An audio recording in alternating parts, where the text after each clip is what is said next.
Followers દુનિયાના છે, લોકો ચાહે છે દુનિયાના, પણ સાહેબ તમારો જ્યારે સમય પડે ને ત્યારે તમારા સિવાય તમને કોઈ ઊભો ન કરી શકે. ભલામણા તમારી ક્ષમતા હોય છે. અને બીજું, રૂવાડા બળવાની વાત કરીને, શરીરનું એક એક રૂવાડું બળી જાય ને તેથી ભેગું થાય છે. તમને શું લાગે મને તકલીફ આવી, મને આમ થઈ ગયું, મને તે? એટલે ભાઈ એ તો પાયો છે. મારા જીવનનું પહેલું લેણું, આ મંચ ઉપરથી કલાકાર બેઠા છે એટલે હું વાત કરું છું, મારા જીવનનું પહેલું લેણું 3% વ્યાજે પૈસા લઈ અને માયાભાઈની બાજુમાં બેસવા માટે, સંચાલન કરવા માટે મેં 30,000 રૂપિયાની ઓર્ગેનાઇઝર પાસેથી ટિકિટ લીધી હતી વેચવા માટે. અને એ મારી પાસે કોણ ટિકિટ લે? એ ટિકિટ મેં મફત આપી હતી લોકોને કે તમે આવજો મારો કાર્યક્રમ જોવા માટે. બરાબર? માયાભાઈને 200, 500 અને 1000 રૂપિયા દઈને લોકો સાંભળવા માટે આવેલા એ સમયે. અને હું ખાલી એની, કારણ કે હું ચાહક અને ખૂબ સાંભળતો, હજી પણ સાંભળું છું, પણ ત્યારે આ વસ્તુ હતી. હું વાત કરું છું પીડામાંથી કેટલી સફળતા ગજબની જન્મે છે, હું તમને એ વાત કરું છું. હું બેઠો સંચાલન કરવા માટે, આવો જ એક ઓડિટોરિયમ હતો અને મેં કીધું આપણી વચ્ચે આ છે, આ છે. હજી તો સેજ અમથું હું 2 મિનિટ બોલું ને ત્યાં તો પબ્લિકે હુડિયો બોલાવ્યો. શેનો બોલાવ્યો? કે તું ઊભો થા, તને 200 દઈને અમે સાંભળવા નથી આવ્યા. સમજો, તને દઈને નથી આવ્યા.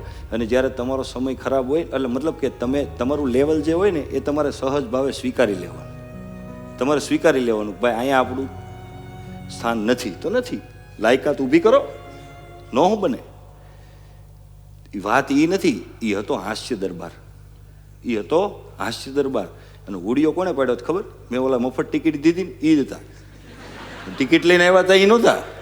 એ મેં પછી કન્ફર્મ કર્યું કે આપણા જ હતા. આવડા હુડિયો પાડ્યો તો મજાની વસ્તુ. જો હું ઊભો થઈ જાઉં તો મેં મેદાન મૂકી દીધું ગણાય. હું ઊભો થઈ જાઉં ત્યાંથી, બરાબર? ઊભો એટલે કઈ રીતે? માયાભાઈ આવી ગયા પછી હું પાછળ બેઠો હોય ને ઊભો થઈ જાઉં તોય મારી જાતને એમ કહું મેં મેદાન છોડી દીધું એવું ગણાય. અને જો બેઠો રહું તો માયાભાઈ દાંત કઢાવે છે, મારે દાંત કેમ કાઢવા? સાહેબ, પ્રસૂતિની પીડા થાય ને એવી પીડા થાય ત્યારે અંદરથી એક કીડો જન્મે. ત્યારે અંદરથી એક કીડો જન્મે કે આ ઓડિટોરિયમમાં બોલવા માટે, સાહેબ હું બોલતો તો 2 મિનિટ અને લોકોએ હુડિયો પાડ્યો તો આ જ ઓડિટોરિયમની અંદર દાદરા ઉપર પબ્લિક બેહે તો જ બકે, બાકી ન બકે. ભલા માણસ,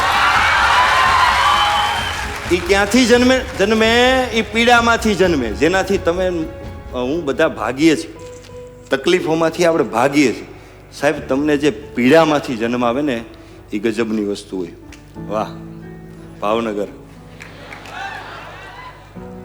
હું વાત કરું છું કે કૃષ્ણકુમાર સિંહજી, ભલા માણસ,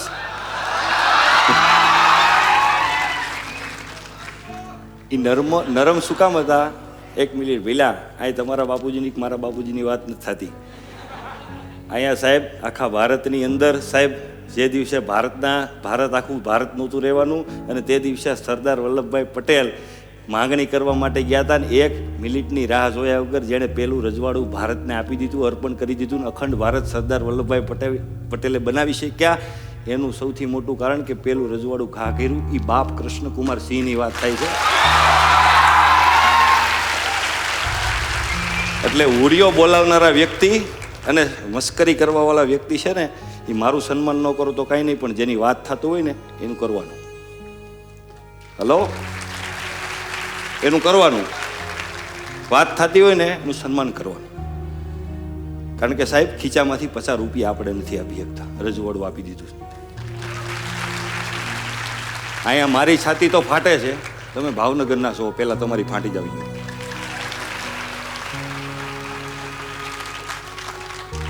એ નરમ શું કામ હતા? નરમ શું કામ હતા? એને ખબર હતી કે મારા મેન્ટર છે ને સર પ્રભાશંકર પટણી છે. આમની આ માણસની ઓબ્ઝર્વેશન જુઓ. મહેશભાઈ જોટંકિયા છે, અમારા દલસુખભાઈ છે, આયર સમાજ, વાણંદ સમાજ, આ સાહેબ છે, તમે સમજો, મુસ્લિમ કોમ્યુનિટી, બ્રાહ્મણ. સાહેબ, મને એમ હતું કોઈ જ્ઞાતિનો પ્રોગ્રામ છે. સાહેબ, જે માણસ સર્વ જ્ઞાતિ સાથે જોડાઈને રહી શકે ને સાહેબ, એની માટે સાહેબ જગત યાદ કરે, એને યાદ કરે. ઓબ્ઝર્વેશન છે મારું. બહુ ઓછું હોય છે હો સાહેબ, બહુ ઓછું હોય. એક મંચ ઉપર મને આ બધાનો ખ્યાલ છે. એને નરમ શું કામ હતા, પ્રેમાળ શું કામ હતા, એને ખબર હતી કે મારી પાછળ કોનો હાથ છે. એ સર પ્રભાશંકર પટણી હતા, એના મેન્ટર હતા. એ કેવા હતા એની કવિતામાં ખાલી એક લાઈન હું તમને કહી દઉં સર પ્રભાશંકર પટણીની, કે એને મારી નાખવા માટે ભાવનગરની અંદર એક વ્યક્તિએ કાવતરું રચ્યું. માઇન્ડેડ માણસ આ જ છે. આ જે કાંઈ રાજની અંદર બધું થઈ રહ્યું છે ને, તમામ તંત્ર આનાથી થાય છે. દીવાન હતા ભાવનગરના, માઇન્ડેડ માણસ આ છે. આ થઈ રહ્યું છે આના દ્વારા, અનમન નાખો, કાવતરું રચ્યું. અને એને ખબર પડી, દીવાન હતા એટલે ખબર પડી જાય. રાજની અંદર એક ખૂણામાં લઈ જઈ અને એ માણસને એમ કીધું કે તું શું કામ આવ્યો છે મને ખબર છે, હવે તું કોઈ ન કહેતો અને હું કોઈ નહીં કહું, નીકળ અહીંથી. તું પણ કોઈ ન કહેતો, હું નહીં કહું, તું અહીંથી નીકળ. કેટલું એનું હૃદય વિશાળ હતું. એની એક કવિતામાં એને લખ્યું છે કે હે ઈશ્વર, મને જેટલો મારા દુશ્મનો પ્રત્યે પ્રેમ છે ને, મને જેવો ભાવ છે મારા દુશ્મનો પ્રત્યે, એટલો ભાવ તું મારા ઉપર રાખને તોય હું ધન્ય થઈ ગયો. એને કેવો ભાવ છે એના દુશ્મનો પ્રત્યે. એ મેન્ટર હતા એના, સમજો તમે. એની બેકગ્રાઉન્ડની અંદર એ વાત, બધી વાત સાચી છે. કંઈ મારા બોલવામાં ચૂક થાય તો ક્ષમાયા જ ના. પણ કોઈ મહાપુરુષોની વાત થતી હોય, બરાબર, કંઈ ફિલ્મની પટ્ટીઓ નથી ઉતરતી. અમે લોકો એમ કહીએ છીએ પ્રોગ્રામની અંદર આ સંસ્કૃતિની વાત થાય છે. 500 કરોડનું પિક્ચર બનાવો ને એટલે પાંચ વીકની અંદર ઉતરી જાય છે ને, 1-2 વાર ને 3 વાર, ચોથી વાર આપણને બાહુબલીનો બાપ આવે ને તો જોવું નથી ગમતું. ભલા માણસ, આ સંસ્કૃતિની વાત એ છે. 5000 વર્ષથી ગીતાનો શ્લોક એક પણ બદલો નથી, છતાં પણ એનો એ શ્લોક આ 5000 વર્ષથી અહીંયા બોલાવવામાં આવે છે. અને તમને કંટાળો નથી આવતો, એ ભગવદ્ ગીતાની અંદરથી, એ સંસ્કૃતિની વાતની અંદરથી એક વ્યક્તિ વાંચે તોય કંઈક રહસ્ય અલગ હોય, સાહેબ વાંચે તો પણ રહસ્ય અલગ હોય. નવું એ સંસ્કૃતિની વાત થઈ રહી છે. એટલે બહુ ઇજ્જત કરવી. મારો કહેવાનો મતલબ, વાતની ઇજ્જત કરવી. મારી ન કરો તો કાંઈ નહીં. સૌથી મોટી વસ્તુ, 2 વસ્તુની અંદર 90% લોકો ફસાઈ ગયેલા છે. 2 વસ્તુની અંદર કઈ, કે મારે કોકને શું કહેવું, મારે કોકને શું કહેવું, કહી દેવું, બરાબર, અને કોણ મને શું કહે છે. આ 2 જ વસ્તુની અંદર દુનિયા ફસાણી છે. મોટામાં મોટી, મારે સમય આવે એટલે કોકને શું કહી દેવું અને કોણ મને શું કહે છે. આ 2 વસ્તુમાં બધો દાંત વાળ્યો છે. આ 2 વસ્તુમાં તમારું જીવન આખું ખતમ થાય છે. હું તમને એનું એક એક્ઝામ્પલ આપું. સર્કિટ તોડી નાખવાની છે. ભલા માણસ, આજે જે પ્રોગ્રામ છે ને, તમે શું લઈને આવ્યા છો, તમે શું વિચારધારાથી આવ્યા છો, એ તમને મુબારક. બાકી હું વિચારધારાથી આવ્યો છું મને ખબર છે.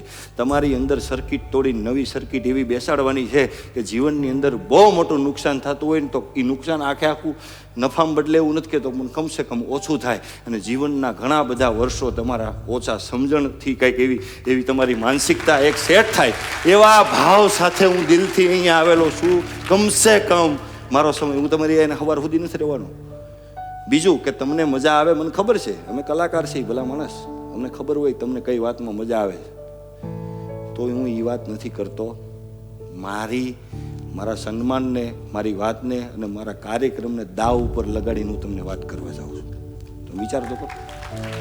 મને ખબર તમને શું લાગે, 2-4 જોક્સ કે એટલે તમને બધાને આનંદ જ આવે. અને ભાઈ, ટૂંકી ટચ વાત, આમાં કોઈ વિદ્વાન છે નહીં. તમે માણસ છો, હું માણસ છું. મારામાં ઘણું બધું ઘટે છે, તમારામાં ઘણું બધું ઘટતું હોય. તમે શ્રેષ્ઠ છો, હું શ્રેષ્ઠ છું.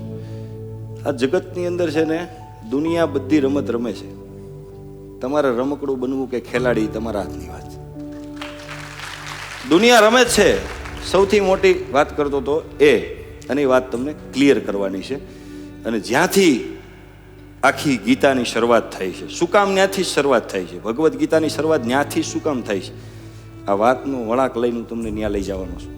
કોઈ પણ વ્યક્તિ પાછળથી કાંઈ પણ વાત કરે છે, અથવા તો સ્વામી વિવેકાનંદના 3 વાક્ય યાદ રાખવા કે તમે કોઈ પણ સારું કામ કરો એટલે પહેલાં તમારી મજાક થાય, આ કરવાનો, એવી એણે મજાક કરી હોય, છતાંય તમે અડીખમ મેદાનમાં ઊભા છો એટલે તમે સ્ટેપ પાસ કરો, બરાબર. એટલે જોવે એણે કરી નાખ્યું, મેં તો કીધું તું, દાંત કાઢ્યા હતા, એનો એ વ્યક્તિ તમારો વિરોધ કરે, કારણ કે એનો ઈગો અટક્યો તમે કર્યું એટલે. અને છતાંય તમે મેદાનમાં ઊભા છો, પછી એનો જ વ્યક્તિ તમારો સ્વીકાર કરે. આ 3 સ્ટેપમાંથી પસાર થવું પડે. આ 3 સ્ટેપમાંથી મારે તમારે પસાર થવું પડે. સમજો, એમને નથી મળતું. કોઈ પણ જગ્યાએ સીધું નથી જવાતું. સાહેબે વાત કરી કે અહીંયાથી આવવામાં કદાચ લાગે 2 સેકન્ડ, પણ મારે એટલા 26 વર્ષ લાગ્યા.